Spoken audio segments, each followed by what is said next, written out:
नमस्कार मित्रांनो, आहे मुंबई टू कोकण बाईक राईडचा सेकंड पार्ट आणि यामध्ये तुम्हाला मी सांगणार आहे माणगावपासून ते चिपळूणची रोडची कंडिशन। आता आपण पहिलं स्टार्ट केलं होतं माणगावपासून आणि माणगावमध्ये आपण बाहेर निघालो तसं खूप ट्रॅफिक होतं आणि ते ट्रॅफिक पार करत करत आपण पुढे निघालो आणि त्याच्यानंतर विनेरीच्या पुढे म्हणजे तो ब्रिज कंप्लीट होतो त्याच्या पुढे खूप रोडचा खराब म्हणजे रोड खूप खराब आहे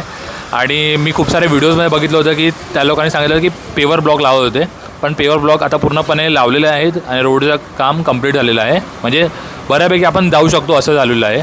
आणि त्याच्या पुढे मग आपल्याला खेडपासून जो खेडपर्यंत जो रोड लागतो तो खूपच मस्त आहे आणि नंतर मग परशुराम घाटामध्ये थोडंसं काम चालू आहे, तर ते थोडंसं म्हणजे वन वे चालू आहे आणि वन वे पूर्ण बंद आहे आणि त्याच्यानंतर पुढे आपण चिपळूणमध्ये पोहोचलो आणि चिपळूणमध्ये पूर्ण रोडचं काम चालू आहे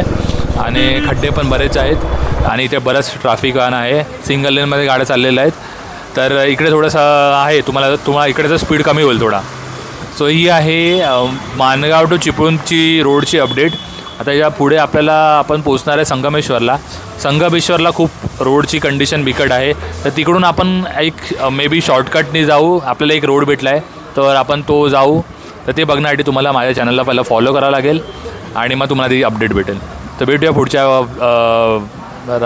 पार्टमध्ये, सो स्टे ट्यून।